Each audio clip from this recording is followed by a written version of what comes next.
정권의 언론 장악을 말한다라고 해서 오늘 KBS 공영방송 노조위원장인 성창경 노조위원장님하고의 라이브 방송을 여러분들에게 중계를 해드리도록 하겠습니다. 문재인 정권의 방송 장악에 대한 우려가 커져가고 있습니다.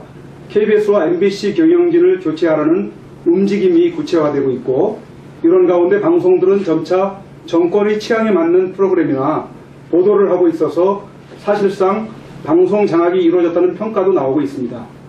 KBS 공영노동조합이 어제 성명서를 또 발표했습니다. 5.18 광주 민주화운동 관련 다큐멘터리를 뜬금없이 주말 저녁 황금 시간대에 방송을 한 데다가 최근 자사 프로그램들이 문재인 대통령의 입맛에 맞도록 편성되거나 방송되고 있다는 문제의 지적이었습니다. 오늘은 성창경 KBS 공영노조위원장과 함께 방송계, 특히 공영방송이 문재인 정권 출범 이후 어떻게 장악되고 있는지, 또 그 내부 사정은 어떤지 자세히 알아보도록 하겠습니다. 오늘 생방송에는 선구자방송, 국대위, 태극 FM, 영우방송, 민심방송, 엄마방송, 자유신문고, LMP 이호근 유튜브 방송에서 함께하고 있습니다. 그러면 먼저 우선 어제 성명서를 냈는데 내용을 먼저 살펴볼까 합니다. 주말에 KBS 1TV에서 지난 80년 5월 광주 민주화운동의 처참한 장면들이 보도됐다는데 어떤 내용들이 보도가 되었습니까? 네. 지난 주말에 텔레비전을 보신 분들은 상당히 당황했을 수도 있습니다. 토요일 날 저녁 시간대에 KBS 1텔레비전에서 당시 1980년도 5월 달에 광주 민주화운동이 일어날 때 말하자면 계엄군이 시민군을 진압하는 과정에서 일어났던 충돌들을 화면에 담았습니다. 그 화면에는 곤봉으로 내리치는 것들, 또 대금으로 상한 시신들, 총상을 입은 시신들, 이렇게 해서 참 참혹하기 그지없는 많은 시신들이 화면에 보였습니다. 또한 오일하는 장면이라든지 시민군들의 저항, 이런 모습이 간간히 보이는데, 이 화면은 최근에 이제 영화로서 화제를 모으고 있는 택시 운전사라는 그 영화의 실제 주인공이었던 독일의 한 기자가 촬영했던 화면입니다. 이 화면이 지난 2003년도에 말하자면 노무현 정권 시절에 정연조 사장이 있을 때 KBS에서 방송을 한 건데, 지난 주말에 뜬금없이 14년 만에 다시 재방송을 한 겁니다. 사실 저희가 볼 때 이게 왜 갑자기 방송이 나왔나 하는 것에 대한 의아심을 가지지 않을 수가 없습니다. 주말이 광주 민주화운동의 기념일도 아니고 큰 이벤트가 있었던 것도 아닌데 그런 방송을 한 것은 바로 제가 말씀드린 그 히트한 영화와 그 영화를 문재인 대통령이 함께 봤다는 것이 아닐까 싶습니다. 이 대통령이 영화를 봤기 때문에 간간히 그 영화가 했다고 해서 KBS에서 과거에 다큐멘터리를 터는 적은 거의 없었습니다. 때문에 이 영화가 대통령이 봤고, 또 그 광주 민주화운동이라는 게 현재 문재인 정권의 정서와 상당히 거리가 가깝지 않나 하는 그런 것이기 때문에 KBS에서 방송을 틀은 것 같고, 그렇다면 이것은 철저하게 문재인 정권을 위해서 방송을 편성하고 방송한 거다, 이렇게 보아집니다. 그 프로그램에서 진상규명이나 보상 이런 문제를 다루자고 한 것도 아니었습니다. 철저하게 피해자 중심에서 처참하게 이룰 데 없는 화면들이 나왔던 것입니다. 지금도 텔레비전에서 여러분께서 보시면 뉴스 시간에 시신 그림이 못 나갑니다. 모자이크 처리를 하거나 피해가 있어도 모자이크 처리합니다. 그런데 그저께 나왔던 화면에는 같은 화면이 반복적으로 계속해서 나왔습니다. 그야말로 일거릴 대로 일거려지고 처참하게 참 비참한 모습들이 화면을 탔습니다. 무엇을 말하는 걸까요? 저희는 또 다른 분노를 불러일으키는 방송이 아닌가. 왜 80년에 있었던 사건들을 또다시 이 시점에서 방송을 해야 되는가 하는 점을 의문을 갖지 않을 수 없습니다. 이참에 말씀드리고 싶은 것은, 현대사에 대한 영화를 만든다는 것은 극히 조심을 해야 됩니다. 지난번에 변호인도 마찬가지고, 역사물에 대한 그 영화는 과거 고대시대 또는 조선시대, 뭐 고려시대 그런 종종 합니다. 이미 당사자들이 다 죽었거나 그 역사 이미 기억이 멀어졌을 때 그걸 다시 영화라는 매체를 통해서 형성화시키는 것이 있는데요. 아시다시피 여러분 영화는 얼마나 이 선정적이고 자극적인 매체입니까? 음악과 색채와 이런 걸 동원하면. 그래서 아직도 5.18은 이제 일어난 지 30년이 조금 넘은 현대 사건입니다. 당사자가 살아있고 일부 논란이 있는 곳도 있습니다. 때문에 이런 영화를 만드는 것 적기 조심해야 된다고 저는 생각하고 있습니다. 예, 그 밖에 그 KBS 1TV 명견말리라는 그 프로그램이 있지 않습니까? 그 프로그램에서도 이른바 정권의 정책 홍보를 했다고 하는 이야기가 있던데 그게 어떤 내용이죠? 예, 그 KBS 1텔레비전 명견말리가 계속 문제가 되고 있습니다. 이 프로그램은 사실 대한민국이 앞으로 뭘 먹고 살아야 할까 또는 신기술이 어떻게 어느 정도로 발달되어 있나 하는 것들을 사회 저명 인사 그 분야의 전문가들을 모시고 토크 형식으로 발표하는 형식으로 알아보는 건데 지난 그 금요일이었죠. 그러니까 1월 토요일 날은 5.18 관련 프로그램이 나갔고 금요일 날은 짐 로저스라고 하는 아마 미국 투자자인 것 같아요. 투자의 기재라고 하는데 이 사람을 갑자기 출연시켜 가지고 앞으로 태평양 시대 특히 한반도가 중심이 될 것이다 라고 이야기를 하고 특히 이 한반도 가운데서도 남북 관계가 좋아지면 북한에 대한 투자를 늘려야 되고 북한과의 경제 협력을 강화해야 된다 하는 것이 그 프로그램의 요지였습니다. 생각해 보십시오. 지금 북한은 핵미사일을 만들어서 시험 발사하고 있어서 전 세계가 북한에 대해서 제재를 하고 있습니다. 경제 제재. 이런 마당에 북한과 경제 협력을 하고 투자를 해라.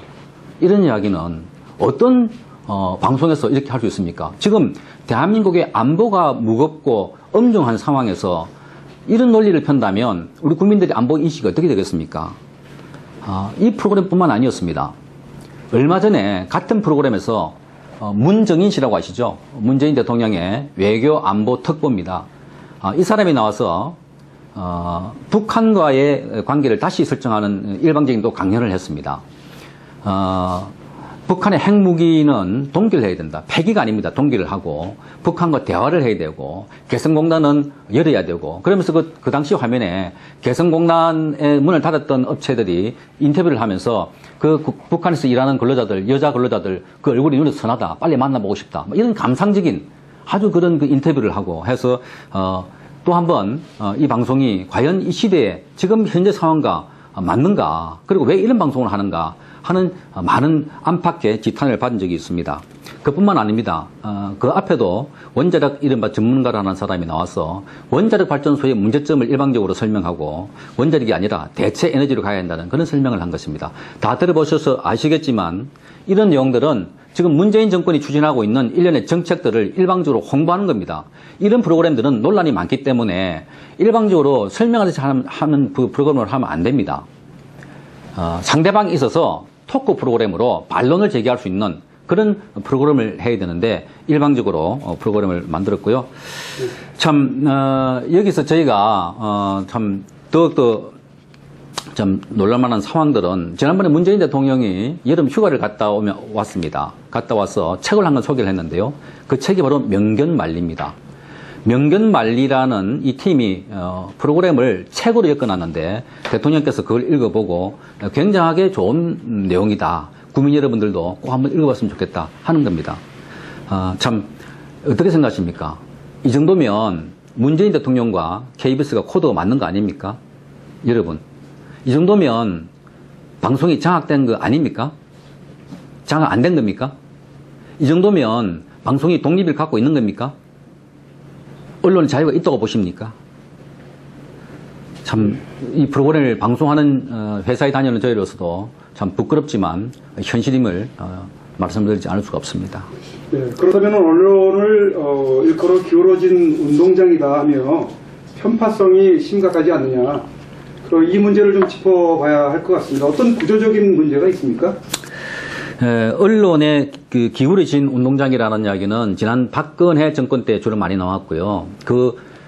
이상하게 박근혜 정권 때 이른바 진보 매체 할 것 없이 박근혜 정권을 때리는 보도가 많이 나왔습니다. 댓글도 심하게 욕설하는 게 많이 나왔었고요.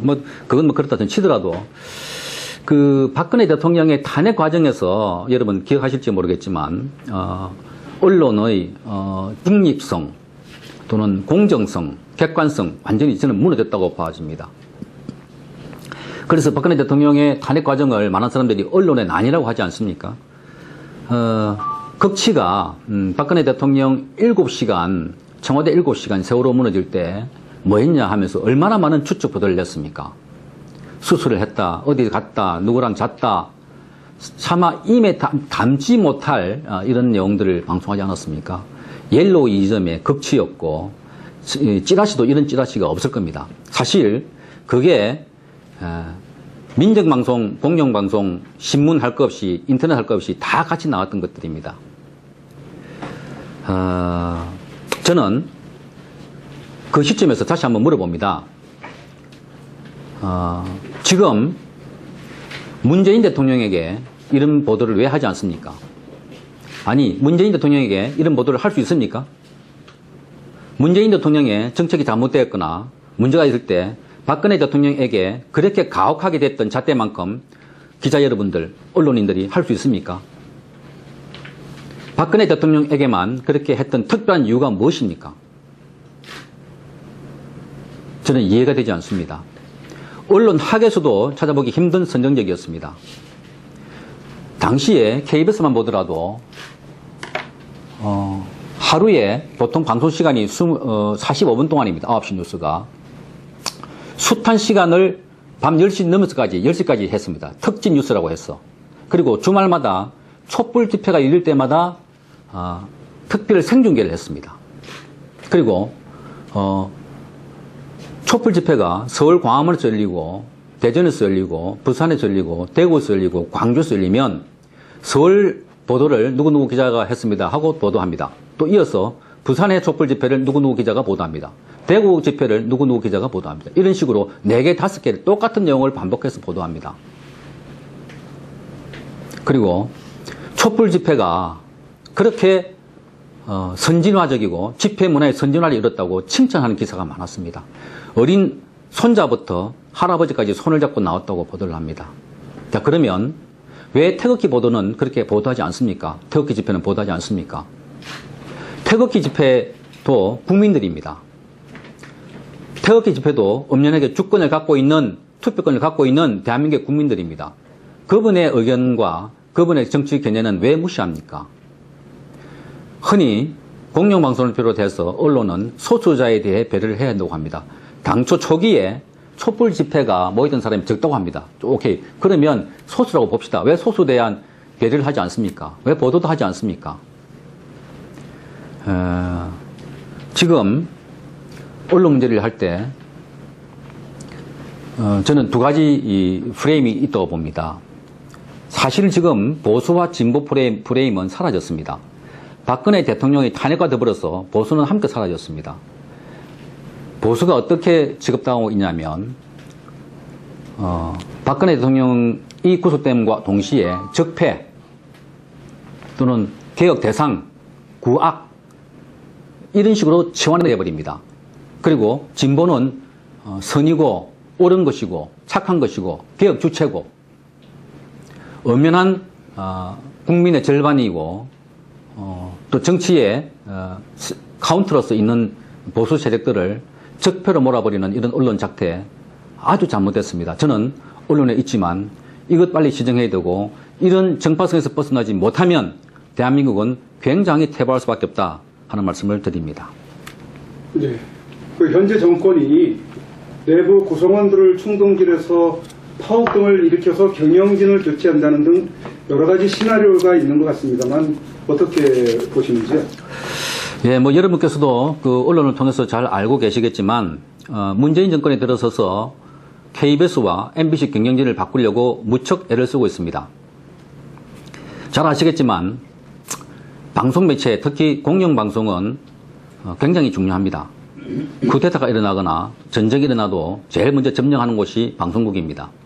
그만큼 방송 매체를 통해서 자기들의 행동이나 주의나 주장들을 전파할 수가 있고 알릴 수가 있고 또 합리화시킬 수가 있습니다. 그런데 아시다시피 KBS와 MBC 두 방송사의 경영진들은 방송법에 따라서 임기가 보장된 사람들입니다.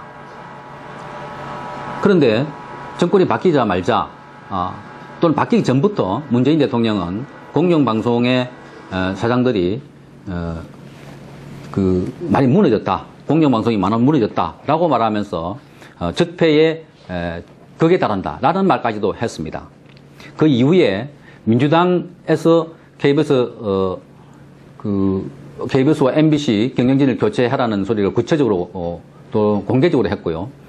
방송통신위원장 이호성 씨도 청문회 전과 취임 이후에도 방송사의 적폐, 방송사의 구조적인 문제가 있는 것 같아 필요에 따라서는 경영진을 교체해야 된다고 하고 공공연히 해왔습니다.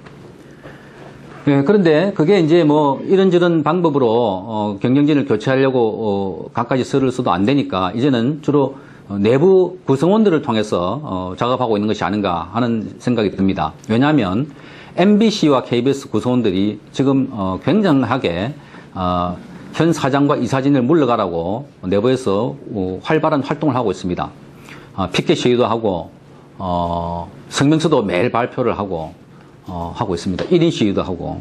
그런데 MBC는 얼마 전에 상당수 직원들이 파업을 결의를 하고 파업에 들어갔습니다. KBS는 기자협회가 중심이 돼서 이미 파업을 결의했고 그 시기는 비상대책위원회에게 일임한다고 되어 있습니다. 자, 방송사 사장을 바꾸기 위해서 외부의 힘이 안 되니까 내부적으로 동원하는 것 같은 느낌이 듭니다. 과거를 한번 볼까요? 옛날 노무현 정권 때 마치고 이명박 정권으로 넘어왔습니다. 당시에 정현주 사장이 KBS 사장이었는데 이명박 정권 때 정현주 사장은 임기가 1년 이상 남아 있었습니다. 그런데 무리하게 퇴진시켰습니다. 뭐 이런저런 조사를 해서 업무상 배임인가요? 뭐 그런 그 구실을 잡아서 사퇴를 한 거죠. 그럴 때 그 당시에 야당, 지금 여당이죠. 극렬한 저항을 했습니다. 그 당시에 지금의 노동조합, 언론 노조죠. 이른바 좌파 성향 노조들 극렬한 저항을 했습니다. 시끄러웠습니다. 그런데 정권이 바뀌고 나니까 그대로 하고 있습니다. 바꾸라는 겁니다. 교체하라는 겁니다. 아니 이제 이런 문재인 대통령이 이런 것들을 다 구패라고 하지 않았습니까? 그리고 이런 것들은 과거의 정권에서 이제 우리가 참 보기에도 안쓰러운 것도 아닙니까? 이제는 고쳐야 되지 않습니까? 그럼 내가 하면은 로맨스고 남이 하면은 불륜이란 말, 내로남불 이런 것에 해당되지 않습니까?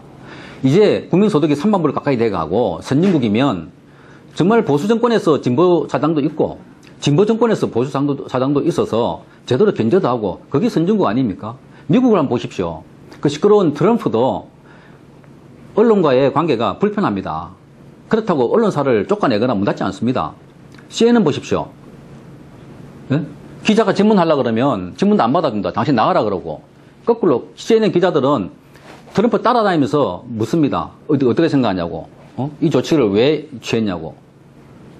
이런 게 건강한 언론 아니겠습니까? 그런데 우리는 대통령이 바뀌면 사장도 자기 사람을 갈아쳐야 되고 그래서 그 사람을 통해서 자기 입맛에 맞는 방송을 한다면 우리 국민들 얼마나 지력이 높아졌고 수준이 높아졌습니까? 그거 모르겠습니까? 이제 이런 구태들은 제발 좀 끝내줬으면 좋겠다 하는 생각입니다. 예. 그리고 하나 더 말씀드리고 싶은 거는 아까 말씀드렸다시피 내부 구성원들을 충동질해서 사장과 이사진들 퇴진운동을 벌인다고 그랬는데요. 오늘도 KBS 본부 노조는 기자회견을 열고 KBS 이인호 이사장에 대해서 이른바 비리가 있다고 밝혔습니다. 무슨 내용인가 하면 이 어른이 회사에서 제공하는 관용 차량을 타고 있습니다. 그 관용 차량을 얘들이 조사를 했는데 보니까 이사회가 열리지 않는 날에도 관용 차량을 탔다는 겁니다. 그러니까 KBS 이사장은 이사회가 열리는 날에만 타라는 그 이야기인 같죠? 그런데 이사장 말씀은 KBS 이사장은 비상임이지만 각계각층의 사람을 만나야 되고 또 의견을 들어야 되고 그래서 그게 다 이사장으로서 직무에 관련된 일이다 라고 말합니다. 그런데 노조는 뭐 저녁에 공연 보러 갔던 일, 무슨 일까지 다 조사해가지고 공격하고 있습니다. 그래서 이게 김영란법 위반이다. 그래서 고대영 사장도 그런 차를 쓰게 했으니까 뭐 그렇다 이런 이야기를 하는데요. 사실 사람을 쫓아보내기 위해서 이런 저런 방법을 다 쓰고 있지 않습니까? 사실 치졸합니다. 그 앞에는 어떤 일이 있었냐면 KBS 이사회가 압박하니까 안 물러나니까 모 이사가 변호사로 있는 사무실에 찾아가서 그 앞에서 피켓을 들고 물러가라고 시위를 합니다. KBS에서 일어난 일, 이사의 그 사무공간, 일터입니다. 작업장입니다. 거기까지 확대해서 시위를 합니다. 사람으로서는 하지 말아야 할 일들을 하고 있는 거죠. 네. 참 이것이 오늘 KBS에 일어나고 있는 일들인데 사실 제가 설명 다 못 드렸지만 안에서 피 터지게 정말 싸우고 있습니다. 저희 같은 수가 적은 공영 노조 이런 거하고 숫자 많은 노조하고는 참 비교가 되지 않습니다. 그들의 압박이